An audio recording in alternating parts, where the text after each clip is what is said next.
kwa niaba ya wachezaji wenzangu, kwanza tunamshukuru Mwenyezi Mungu. Maandalizi yanaenda poa na tumejiandaa vizuri kwa sababu kila mchezaji anajua umuhimu wa mchezo wa kesho, kwa hiyo na imani tutafuata maelekezo ya mwalimu.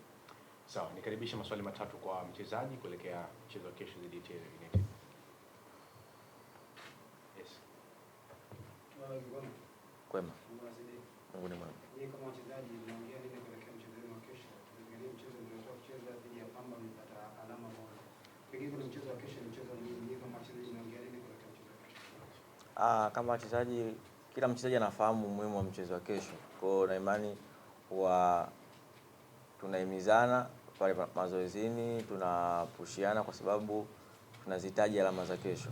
Ni muhimu zaidi kwa sababu kiangalia baada ya mechi ya kesho ligi inaenda kusimama. Kwa hiyo tuna imani kwa uwezo wa Mwenyezi Mungu tutapata matokeo.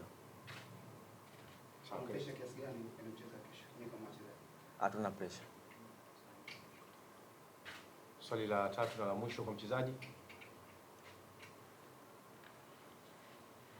Nixon kuelekea mchezo wa kesho, kwa upande wenu kama wachezaji hali koje, na wametoka kupata alama moja mkiongeni na kwenda kucheza nyumbani timu ambayo wanacheza nayo awali, labda hilo likoje kuelekea mchezo wa kesho?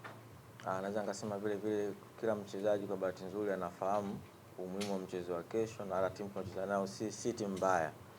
Wamepata matokeo mechi yao iliyopita katika uwanja wa nyumbani dhidi ya club kubwa. Kwa hiyo na imani game plan yao itakuja ni kama ile mechi iliyopita. Kwa hiyo haitakuwa mechi rahisi kwa upande wetu. Kwa hiyo tutafuata maelekezo ya mwalimu kuhakikisha tunaweza kupata matokeo.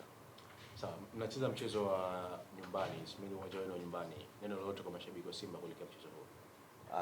Kikubwa waje wa support timu yao kwa sababu kesho tunacheza katika uwanja wetu wa nyumbani. Tunawahitaji kwa wingi kuja uwanjani kuzidi kutupa nguvu kuhakikisha tunapata alama 3. Shukrani.